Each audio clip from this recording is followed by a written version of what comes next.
Hello, my name is Eric Martel, and welcome back to another episode of Break Away from the Rat Race.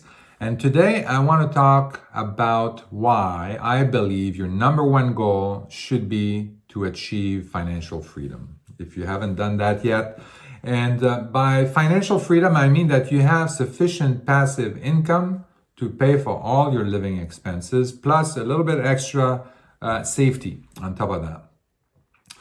So why do I believe this is so important and why this should be your number one goal is because it is inevitable. We will all need to have passive income. We will all need to achieve financial freedom.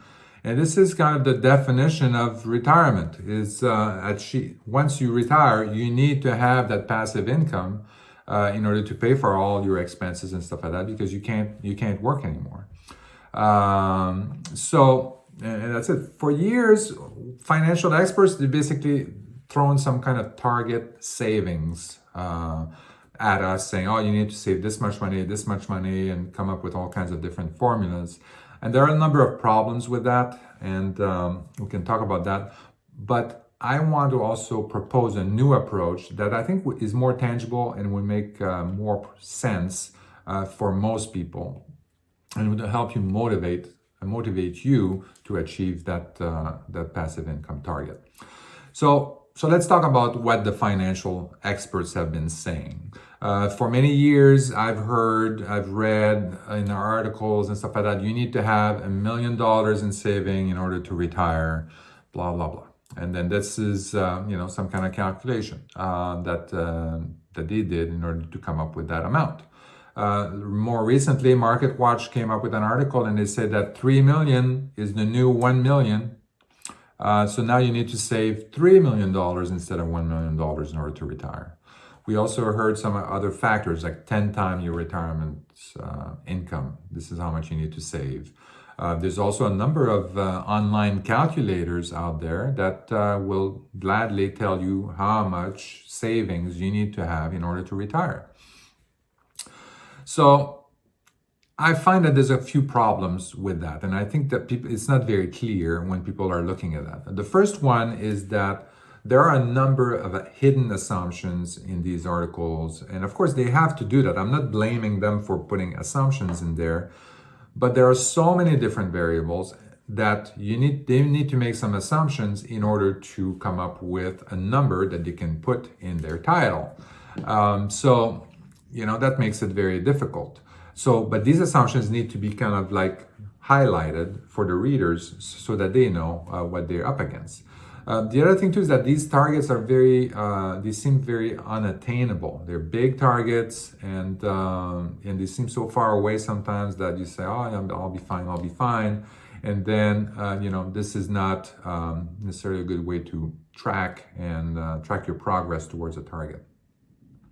And which is kind of the third assumption is how do you track your progress towards this target?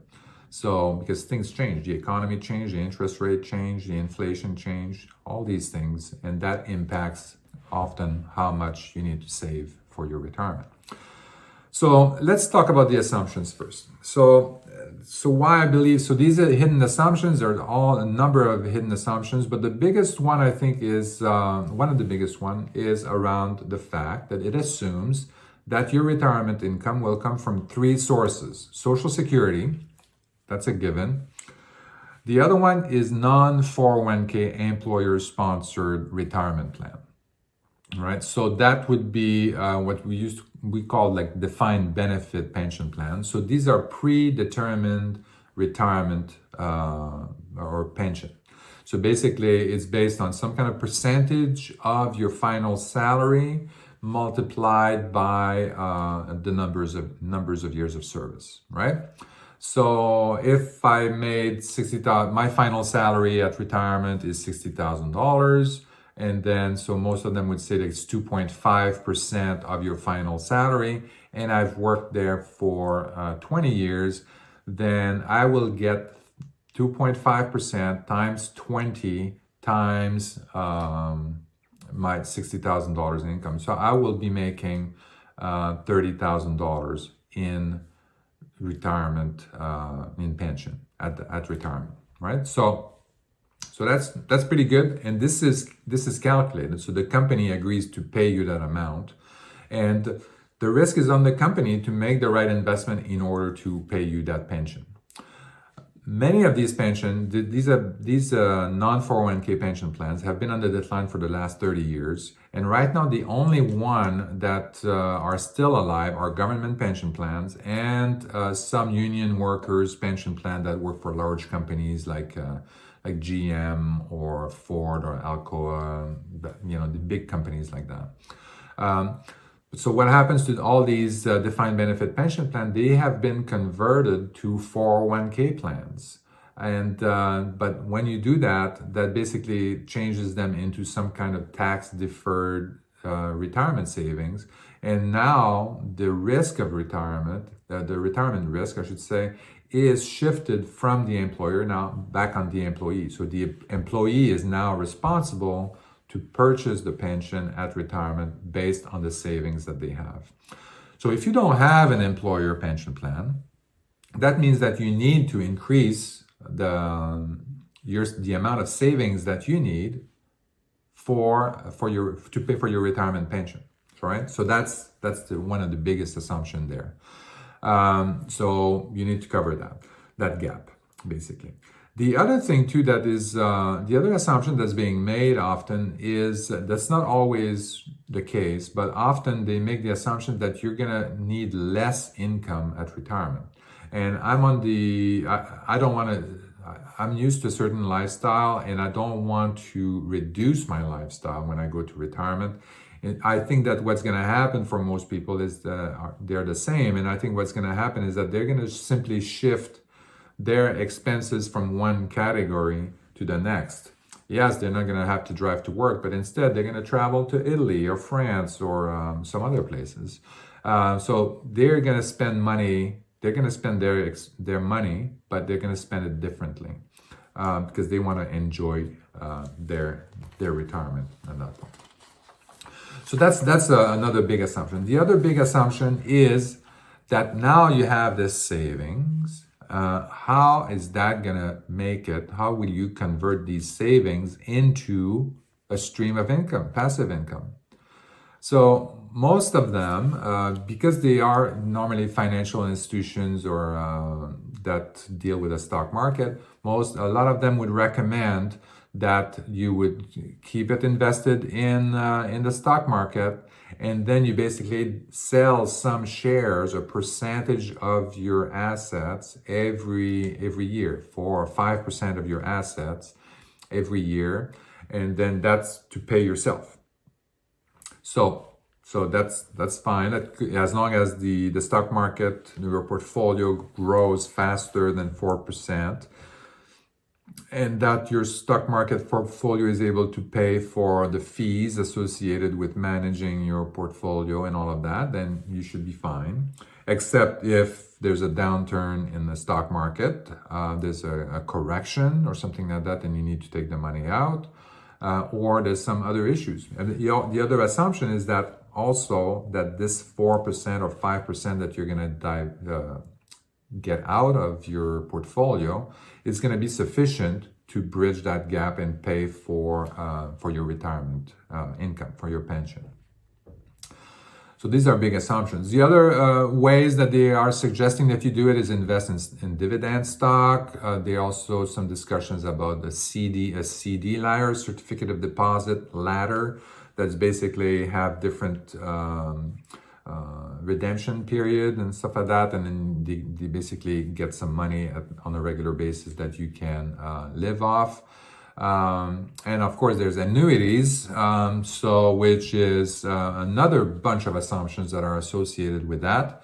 And are you going to do survivorship? Are you going to do indexed? Are you going to do what's the interest rate at the time you're going to do you're going to convert your savings to an annuity? What's your all kinds of different assumptions associated with that. So and this has a major impact on your retirement income, and I cannot underemphasize that aspect of it.